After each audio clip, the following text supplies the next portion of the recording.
దయచేసి క్రైస్తవులముగా మనం ఒళ్ళు దగ్గర పెట్టుకొని గమనించవలసిన 3 అంశాలు. యవనస్తులు ఇక్కడ జాగ్రత్తగా వాక్యం వినండి, మీ కొరకే.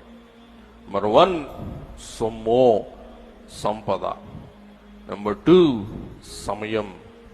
నెంబర్ 3 స్నేహితులు లేక సహచారులు. ఈ 3 విషయాలలో ప్రభు వచ్చి లెక్కడుగుతారంట.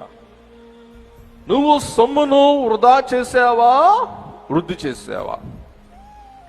నీవు నీ యొక్క సమయాన్ని వృధా చేసావా, వృద్ధి చేసావా?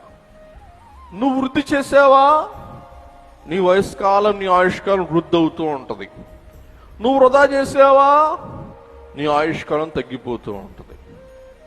3వది నీ సహచరులు. నీ సహచరులైన వారిని దూరం చేసుకుంటూ ఉన్నావా, వారు ఇంకా ఇంకా ఇంకా దూరం అయిపోతూ ఉంటారు. నీ సహచరులైన వారిని దగ్గర చేసుకుంటూ ఉన్నావా, వారితో ప్రేమగా ఉండి వారికి చూపవలసిన ఆప్యాయతను, గౌరవ భావమును, అలాగే వారి పట్ల కలిగినవలసిన అభిమానమును నీవు కలిగి ఉన్నావా? నీ సహచరులైన వారు కూడా ఏమవుతారు? వృద్ధి అవుతారు, కానీ ఏమవరు?